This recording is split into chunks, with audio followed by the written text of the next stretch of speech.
নানা বাদ্যযন্ত্রের তালে তালে বিশ্বের শ্রমজীবী মানুষের মর্যাদার বিশেষ দিনটি পালনে পর্তুগালের রাজধানী লিসবনের রাস্তায় নেমে আসে লাখো মানুষ। শ্রমজীবী মানুষদের সংগঠন সিজিটিপির উদ্যোগে আয়োজিত র্যালিতে অংশ নেন তারা।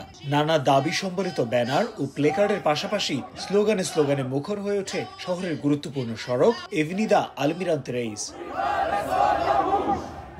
ন্যূনতম মজুরি বৃদ্ধি, সামাজিক নিরাপত্তায় বরাদ্দ বাড়ানো সহ সবার জন্য স্বাস্থ্যসেবা ও পেনশন নিশ্চিতের দাবি জানান র্যালিতে অংশগ্রহণকারীরা। নির্বাচনকে সামনে রেখে নানা প্রতিশ্রুতি নিয়ে র্যালিতে অংশ নেয় বিভিন্ন রাজনৈতিক দলও। বেতন বৈষম্য রোধ সহ সবার বৈধতা নিশ্চিতের দাবি নিয়ে হাজির হয় অভিবাসীদের সংগঠন সলিডারিটি ইমিগ্রান্ট। আমরা আজকে শ্রমিক দিবস উদযাপনের জন্য এখানে হাজির হয়েছি। কর্মক্ষেত্রে সবার সমান নিরাপত্তা নিশ্চিত হোক আর বৈষম্য দূর হোক, এটাই আমাদের প্রত্যাশা।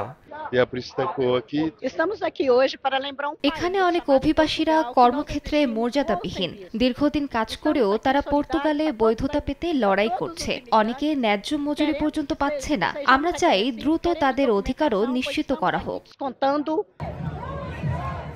শ্রমিক দিবসকে ঘিরে লিসবনের এই র্যালিকে ইউরোপের অন্যতম বড় র্যালি বলে দাবি আয়োজকদের। উন্নত বিশ্বের সাজানো গোছানো শ্রমনীতি, শ্রম আইনের মধ্যেও এখনো শোষণ, বৈষম্যের শিকার অসংখ্য শ্রমজীবী মানুষ।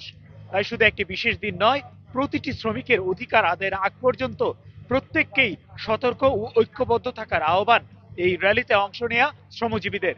তারিকুল হাসান আশিক, সময় সংবাদ, লিসবন, পর্তুগাল।